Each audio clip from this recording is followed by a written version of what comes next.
Hi friends, ఇక్కడొచ్చేసి 5 కేజీల టమాటాలతో నిలవ పచ్చడి అయితే తయారు చేస్తున్నానండి. దానికోసం శుభ్రంగా కడిగేసుకొని టమాటాలని తడి లేకుండా ఆరబెట్టేసుకున్న తర్వాత ఇలా ముక్కలుగా కట్ చేసేసుకొని తర్వాత 5 కేజీలకి కిలో ఉప్పు అయితే పట్టేస్తుందండి. కిలో ఉప్పు వేసుకొని అలానే 2 స్పూన్ల పసుపు వేసుకొని బాగా కలిపేసుకొని మూత పెట్టేసుకొని 3 రోజుల పాటు ఊరనివ్వండి.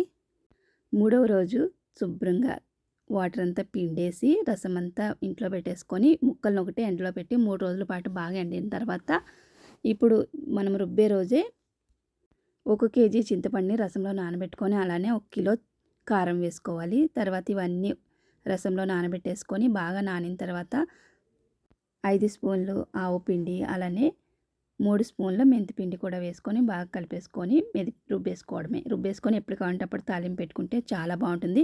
ఫుల్ వీడియో కావాలంటే మన ఛానల్లో ఉంది చూడండి, లింక్ ఇస్తాను మీకు డీటెయిల్స్గా.